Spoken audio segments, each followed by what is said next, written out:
melalui dua orang di keluarga Yusuf dan Maria. Kita membayangkan seolah-olah saudara-saudara cepat sekali itu berlalu, cepat sekali mereka sampai di Bethlehem. Jarak Nazaret itu ke Bethlehem itu 150 km.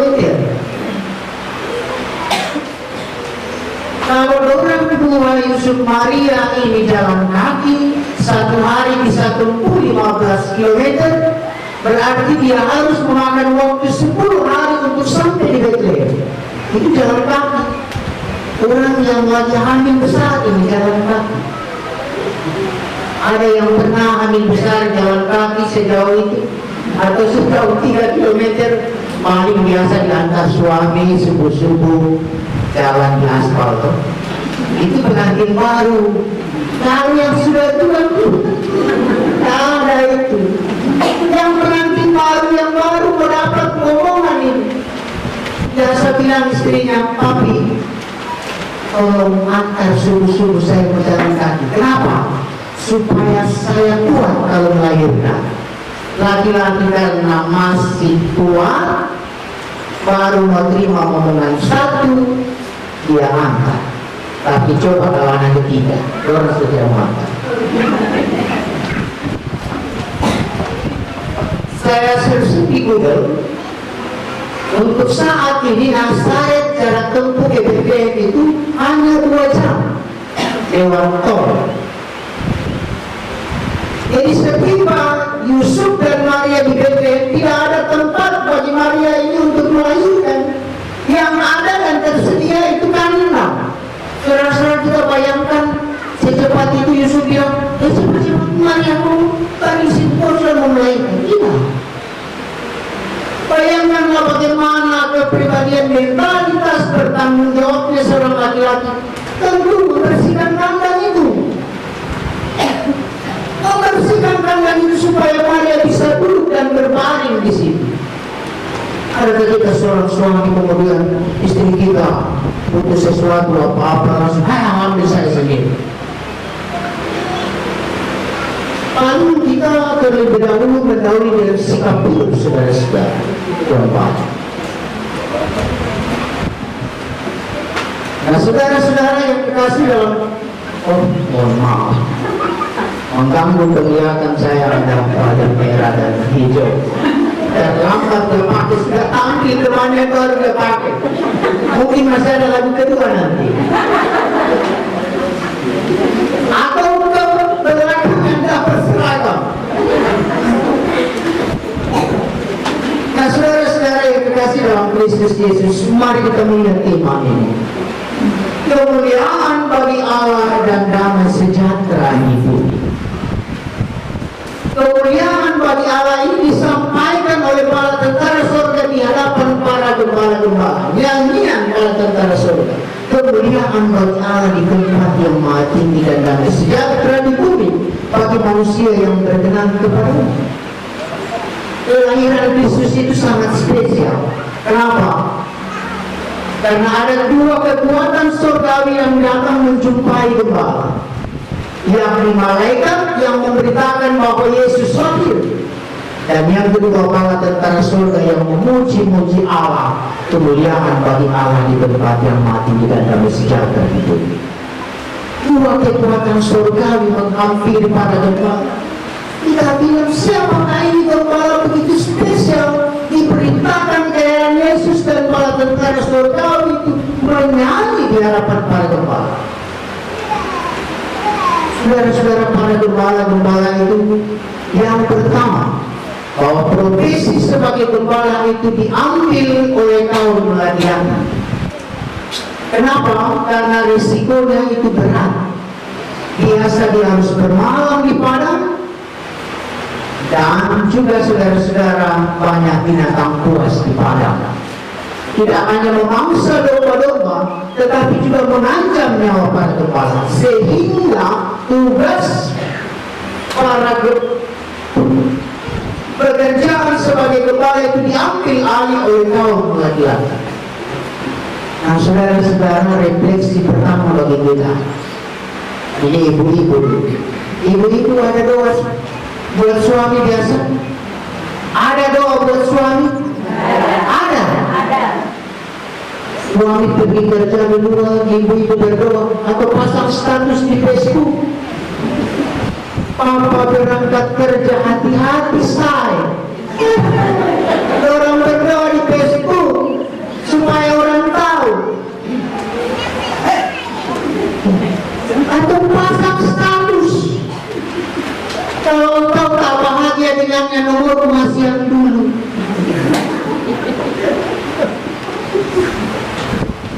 Suami bekerja dia macam-macam dulu. Berdoa ini untuk suami. Mereka bekerja biasa itu di belakang trek itu di karetnya itu kan mana biasa kata-katanya. Saya pernah baca satu kata itu di trek itu. Dia bilang begini, gambar ibu dan anak dua, kalimatnya begini, mama di rumah aja jaga anak-anak kita, papa di luar menjaga hatimu. Papa di luar jaga hati mama. Nah, saudara-saudara yang terkasih dalam Kristus, kata Alkitab bahwa mereka berdua sebagai suami dan istri harus saling mendoakan. Suami ada pernah doakan istri, kalau istri tahu? Ada pernah suami berdoa untuk istrinya? Atau dia bilang, oh ini saya di rumah, saya capek di luar kerja. Pada satu ketika ada kisah saudara-saudara, suami ini mengeluh kepada Tuhan, Tuhan, saya mau jadi istri. Kenapa bisa? Karena istri-istriku di rumah saja, dia bikin saya sibuk kerja di luar ini, banyak resiko. Tuhan bilang, oke kalau begitu, kalau kamu mau jadi istri, hari ini juga kau cari istri. Satu bulan pertama dia nikmati pekerjaan itu, bangun subuh-subuh, siapkan makanan, urus anak sekolah, anak-anak sekolah berangkat, dia masih sibuk lagi urus cucian, melipat, sore-sore datang suami, malam hari melipat lagi, siapkan makanan, begitu seterusnya. 3 bulan berikut dia mengeluh kepada Tuhan. Dia datang, Tuhan, kasih kembali saya jadi suami. Kenapa? Capek. Tuhan bilang bisa saja, tetapi untuk saat ini belum. Kenapa Tuhan? Tunggu 6 bulan. Karena kamu saat ini mengandung.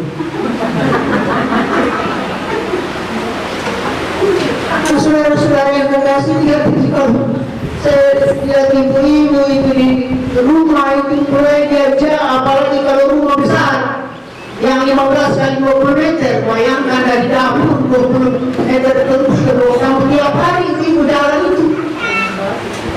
Ya, dia bisa jalan kaki dalam satu hari berapa kilometer itu. Nah, saudara-saudara yang terkasih dalam Kristus Yesus, yang kedua, para gembala-gembala adalah orang-orang yang sebagian kecil yang menanti akan pembebasan juru selamat yang akan datang. Jadi sebagian kecil dari orang-orang yang menanti pembebasan akan datangnya juru selamat Mesias yang telah dibuatkan oleh para nabi. Tetapi mereka belum tahu bagaimana caranya. Pengetahuan mereka terbatas di sini. Hanya para ahli Taurat saja yang tahu tentang itu.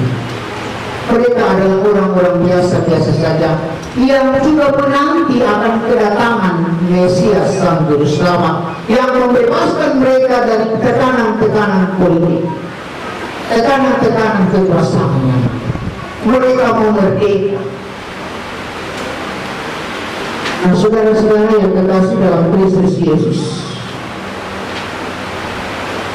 yang ketiga, bahwa para gembala-gembala ini adalah orang-orang yang punya pengetahuan terbatas. Mereka hanya berbicara itu di seputar ternak. di mana ada rumput lagi yang hijau, di mana lagi air yang bagus untuk diminumkan, buat makan pada domba-dombanya.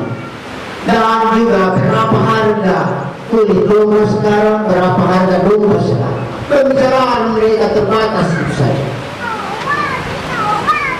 Karena terbatasnya saudara-saudara wawasan mereka, maka dua kekuatan surgawi menghampiri mereka itu, sehingga mereka diberi kuasa untuk mengetahui segala hal yang ada. Setiap kita saudara-saudara tentu terbatas dalam banyak hal. Kekuatan kita itu terbatas. Merayakan Natal tahun ini saudara-saudara, kemuliaan bagi Allah dan damai sejahtera di bumi, kekuatan surgawi itu melingkupi kita, sehingga dari kekuatan yang terbatas itu mengalir kuasa Allah di dalam diri kita untuk menghadapi ada banyak tantangan-tantangan semua. Oh Tuhan, siapa saya ini? Saya begini Tuhan. Ada banyak hal yang saya tidak mampukan. Oh Tuhan, siapakah saya ini yang melayani ini? Saya terbatas dalam banyak hal. Kekuatan surgawi merayakan Natal itu saudara-saudara datang menghampiri, sehingga dari kelemahan-kelemahan Tuhan beri kuasa di sana untuk menjadi kekuatan yang besar, untuk menghadapi tantangan-tantangan yang dan menjalani kehidupan ini dengan baik. Saudara-saudara yang terkasih dalam Kristus Yesus, yang keempat, para gembala-gembala ini adalah orang yang bersosialisasi itu terbatas. Sosialisasi mereka itu hanya pada para peternak-peternak dan para pedagang.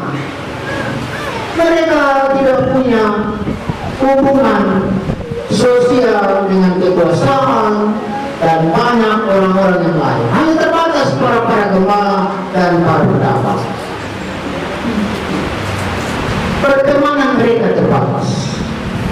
Tetapi ketika kekuatan surga itu datang melingkupi mereka, mau menyatakan bahwa supaya mereka membuka diri dalam hati saudara-saudara, pada ayat 20 dikatakan, maka kembalilah para gembala-gembala itu sambil memuji dan memuliakan Allah karena segala sesuatu yang mereka lihat itu benar adanya,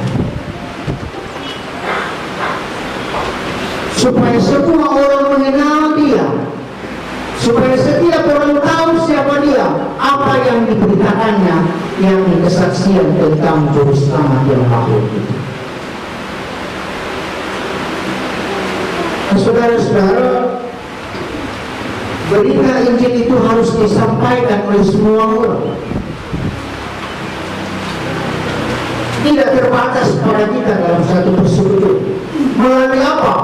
Melalui sikap hidup kita yang baik dan benar di tengah-tengah kemajemukan ini. Dalam tugas kita selaku pegawai negeri, pengaruh swasta dan hal-hal profesi kita masing-masing, tugas pemberitaan Injil akan Yesus itu ada di dalam hidup kita, saudara-saudara, sehingga mereka tahu bahwa kita adalah orang-orang yang tidak dapat digoyahkan oleh apapun juga. Nah, saudara-saudara yang terkasih dalam Kristus Yesus, apa itu kemuliaan bagi Allah? Apa itu kemuliaan bagi Allah? Yang pertama, bahwa Allah yang berkuasa atas segala sesuatu. Allah is the best. Yesus is the best dalam hidup kita. Tidak ada yang lain.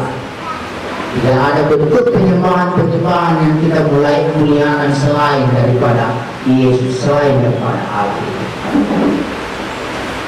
Allah berkuasa atas segala sesuatu, yang berarti Allah berkuasa atas diri kita, atas semua hal yang ada dalam hidup kita. Dan yang berkat-berkat yang ada pada kita itu Allah berkuasa. Allah berkuasa atas pekerjaan kita. Allah berkuasa atas rumah tangga kita. Allah berkuasa untuk anak-anak kita. Sehingga saudara-saudara bukan menjadi ketakutan bagi kita lagi untuk menghadapi ada banyak tantangan-tantangan dalam menjalani hidup. Bahwa Allah berkuasa untuk segala sesuatu. Yang berikut saudara-saudara, apa itu kemuliaan bagi Allah? Bahwa tidak ada Allah lain selain daripada Allah sendiri. Kita tidak berdua hati. Kita bisa biasa membaca hukum Allah ke 10 hukum Taurat. Jangan ada pada Allah lain di hadapan.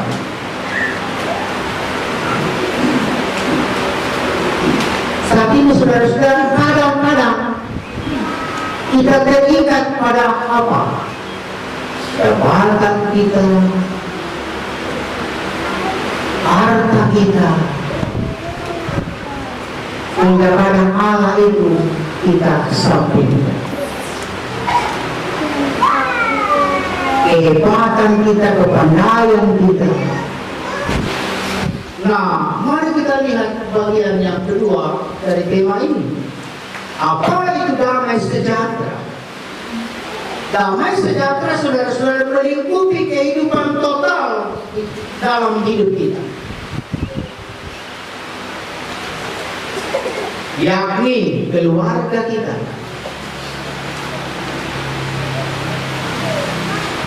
Merasakan ada banyak persekutuan yang intim dengan Allah.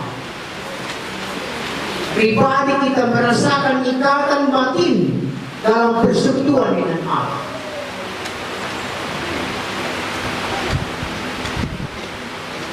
Jadi damai sejahtera itu saudara-saudara yang pertama bahwa kita merasakan persekutuan yang intim dengan Allah.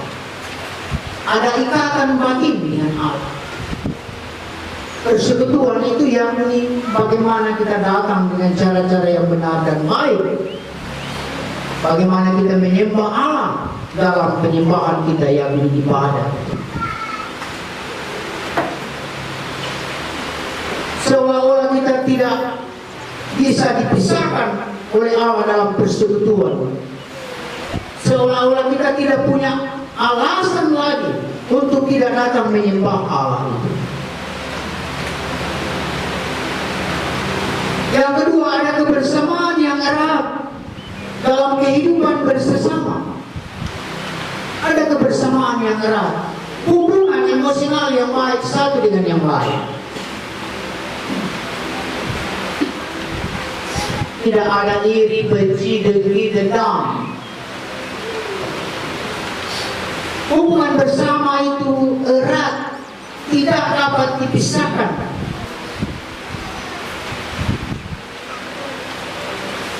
Yang ketiga, bahwa kita merasa cukup atas kehidupan kita. Kita merasa cukup atas kehidupan kita. Kita tidak membanding-bandingkan hidup kita dengan orang lain. Kita tidak membandingkan berkat yang ada pada kita dengan berkat yang ada pada orang lain. Saya kasihan ini hanya petani. Dia bagus pekerjaannya, dia kurang ada. Padahal dia tidak tahu bahwa pegawai juga berpikir, hanya jadi petani satu kali paling banyak. Kita ini pegawai ada banyak terpaksingannya ini tiap bulan.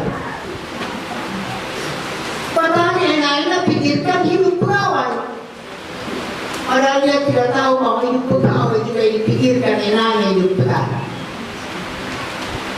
Jangan banding-bandingkan berkat yang ada dalam hidup kita. Hubungan kebersamaan antara keluarga itu sangat intim. Suami dan istri, ada ikatan cinta, ada ungkapan cinta setiap saat. Saya bayangkan kalau suami dan istri ada ungkapan cinta setiap saat. Dari panggil papa menjadi papi. Jadi saya biasa bilang, Pak, usah minta saya, tidak usah saya bilang. Tidak usah saya bilang, saya sayang. Tapi kalau lihat cara aku menatapmu. Kalau ungkapan cinta tiap hari saudara-saudara, Nabi yang nasi dengan lombok, enak juga makan. Tahu? Ungkapan cinta itu suami istri. Coba kalau tidak ada ungkapan cinta suami istri di rumah. Nabi itu ayam goreng, ayam Kentucky, ayam geprek, dan ayam-ayam yang lain itu tidak ada rasanya. Tidak enak di lidah. Tawar nih.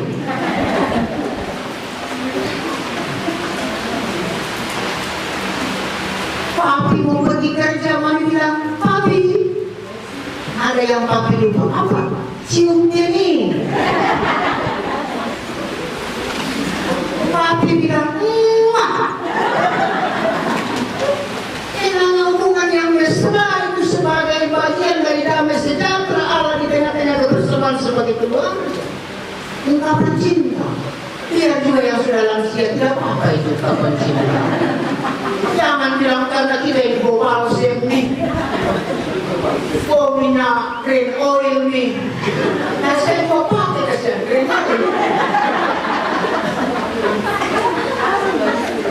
Ungkapan cinta. Sehingga apa? Itu dapat menjadi pelajaran bagi anak-anak kita. Ketika mereka berumah tangga, mereka menyaksikan bagaimana Kristus yang hidup di dalam bapaknya, Kristus yang hidup di dalam ibunya. Saya biasa lihat itu dan dengar kalau ada keluarga punya anak dua, yang pertama dipanggil kakak, yang kedua dipanggil adik. Kakak jangan begitu sama adik, adik jangan begitu sama kakak. Lembutnya itu panggilan seorang ibu kepada anaknya, sehingga amarah juga anak-anak ke depan itu tidak ada. Tapi coba saudara-saudara, kita tanamkan bibit-bibit amarah dalam diri anak-anak kita itu sejak dini. Lihat saja nanti 20 tahun atau 25 tahun ke depan, bagaimana amarah itu ada dalam hidup mereka. Karena kita tanamkan amarah. Itu saya kerjamu.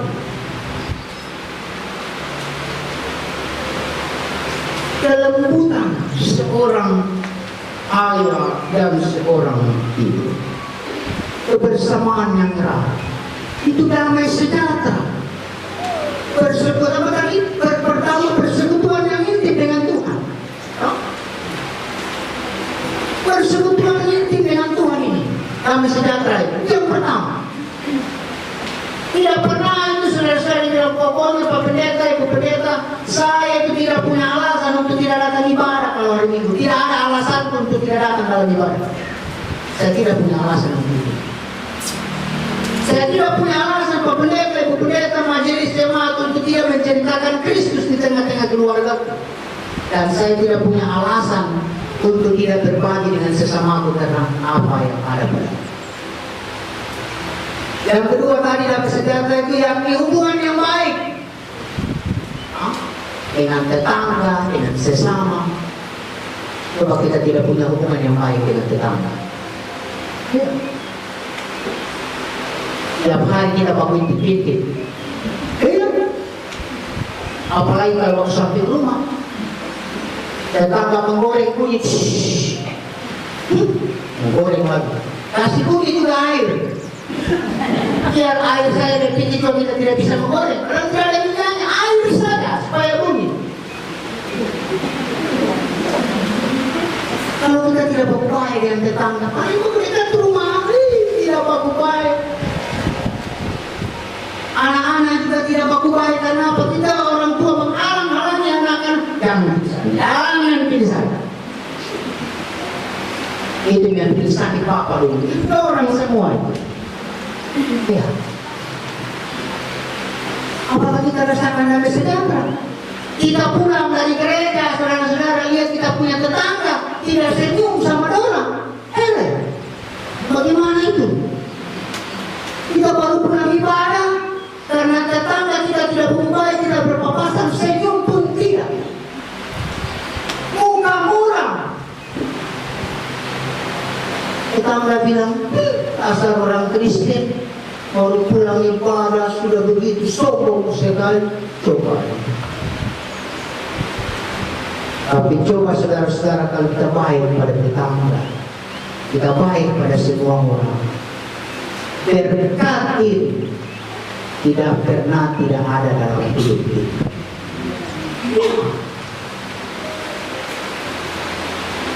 Yang ketiga tadi, yakni kebersamaan sebagai suami dan istri. Itu Nabi sejahtera. Jadi kalau tidak ada tiga bagian dalam hidup kita ini, saudara-saudara, kita tidak ambil persekutuan yang intim dengan Tuhan, kebersamaan kita dengan sesama tidak, hubungan suami istri juga tidak. Kasihan bagaimana itu hidup.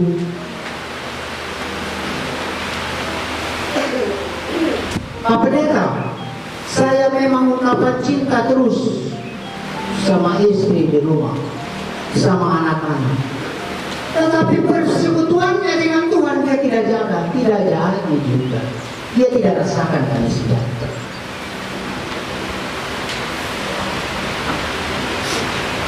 Nyanyian bala tentara surgawi ini sebagai kekuatan Allah, saudara-saudara, mau melingkupi kita. Mau melingkupi kita. Tidak kita mau dari kita. Apakah tidak siap mengambil nyanyian bala tentara surga sebagaimana para gembala-gembala dinyanyikan itu di hadapan mereka, kemuliaan bagi Allah dan damai sejahtera?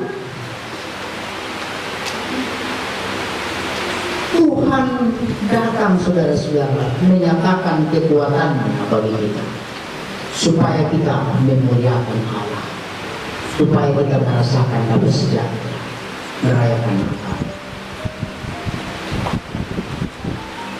Saya sangat senang itu biasa lihat kalau ada suami istri orang pergi gereja tanggal 25 Desember pakai baju seragam itu, baju papa mama apa itu istilahnya, kapel. 3 anaknya itu pokoknya tahun ini papa kita pakai batik kembang-kembang merah. Beres mama, anak-anak pokoknya pergi di tempat jaya tanggal 25 Desember. Enaknya dilihat itu. Saya sebagai pendeta lihat mereka datang di gereja bawa anak-anak, luar biasa.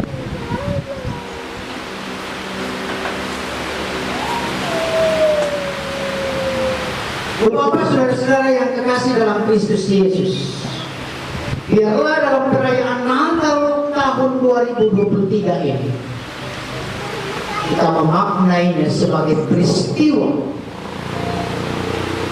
yang menggembirakan dalam hidup kita, karena Allah mau menyatakan kemuliaannya untuk kita, bahwa Allah mau menyatakan damai sejahteranya buat kita. Dan tidak ada satu orang pun yang dapat mengambil dalam kehidupan kita. Tidak ada satu orang pun yang dapat mengambil dalam hidup kita. Sebab itu diberikan oleh Allah untuk kita masing-masing. Diberkatilah kita, saudara-saudara. Terpujilah nama Tuhan. Amin.